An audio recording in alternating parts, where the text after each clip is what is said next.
السلام عليكم ومرحبا بكم مع وصفات عبد الرحمن. ان شاء الله نلقاكم بخير وعلى خير يا ربي. نتمنى ان شاء الله انكم فوتوا عطله ان شاء الله تكون هادئه، ان شاء الله كانت مريحه ان شاء الله يا ربي. يلا بمناسبه قدوم الدخول المدرسي نقول لوليداتنا عوده ميمونه وان شاء الله بالنجاح والتوفيق يا ربي.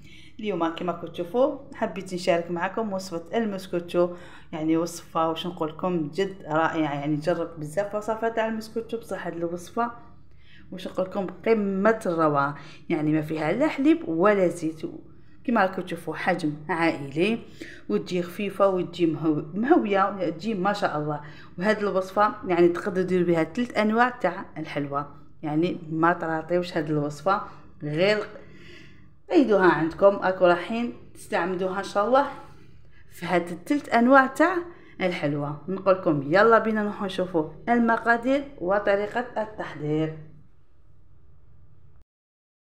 واش راح نحتاجو في المسكوتشو تاعنا؟ عندي هنايا 4 حبيبات تاع بيض، درت عليهم قرصه الملح. كما كتشوفوا ما كاش مكونات بزاف.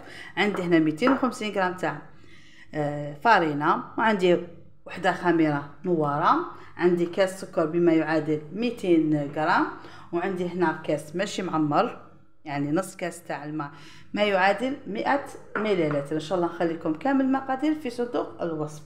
والمكون اللي راح يخلي لكم المسكوتشو تاعكم يجي خفيف ويجي مهوي داخل، ما يجيش معجن ومدكس. نستعملوا مستحلب الحلويات اي الميكسو. هنا عندي 16 غرام. واللي مليح لي في هذا المسكوتشو علاش قلت لكم بالخف انكم تحضروا، يعني راح ديروا كلش مع بعضه. نبدا بسم الله. نضيف هنا السكر، نضيف هنا مغرفه قلت لكم تاع الميكسو ما يعادل قلت لكم 16 غرام. بسم الله.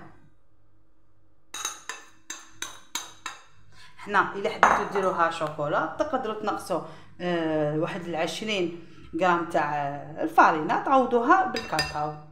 نديرها وحده خميره الحلويات. بسم الله. هنا ضروري تستعملوا الخلاط الكهربائي ولا البيترام باش يطلع لكم الخليط تاعكم يطلع خفيف. نبدا بسم الله، ولا نخلط فيه ونضيف الماء غير بالعقل. بسم الله.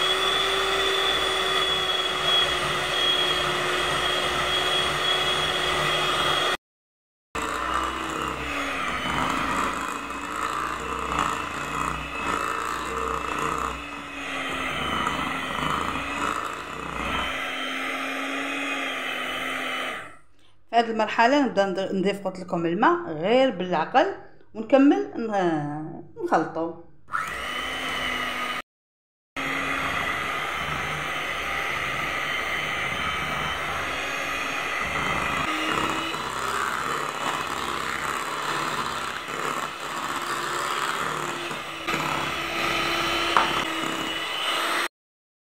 الله يبارك بعد ما ضعف الحجم ديالو ولا الخليط تاعي قلت لكم يولي بيض.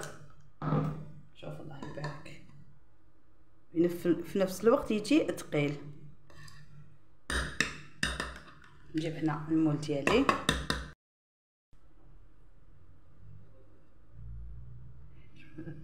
يعني القوام تاعو شوفوا كريمي الله يبارك.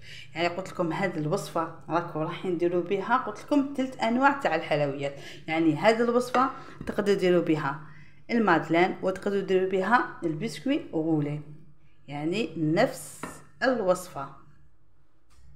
نجيب المول ديالي بعد ما درت هنا فارينه والزيت، نحط الخليط بسم الله.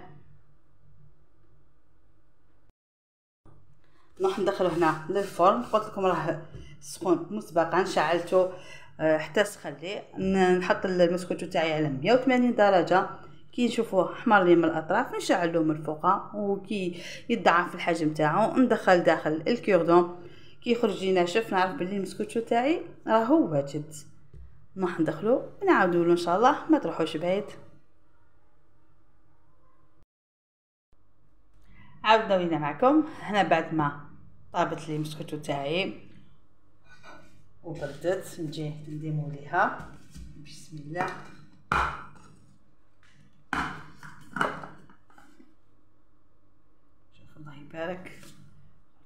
ما شاء الله خرجت الله يبارك. وهنا التزيين يقعد دائما نقول لكم التزيين يقعد اختياري. هنا راني حندير لها تزيين خفيف. عندي هنا شويه تاع المعجون كما تقدروا ديروا لها شيكولا. بسم الله. التزيين قلت لكم يكون عندكم متوفر ديروه لها.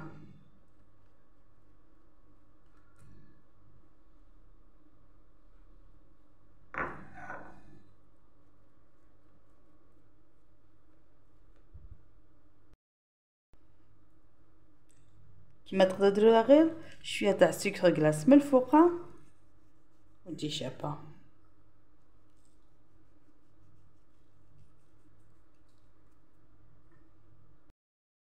نجي هنا نقطع معكم شويه باه تشوفوا كيفاش قلت لكم تخرج خفيفه، تخرج ما شاء الله. شوفوا الله يبارك. تجي الله يبارك.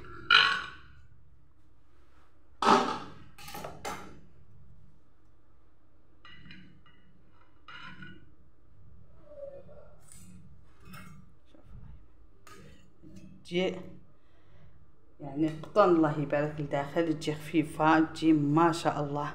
نتمنى ان شاء الله انكم تجربوها ان شاء الله وتنال اعجابكم. وتخلوا لي دائما نقول لكم خلوا لي رايكم في التعليقات، واذا عجبتكم الفيديو ما عليكم غير بارطاجيوها مع احبابكم كي تعم الفائده. هنا ما بقى لي غير نقول لكم الى فيديو قادم ان شاء الله، والسلام عليكم ورحمه الله وبركاته.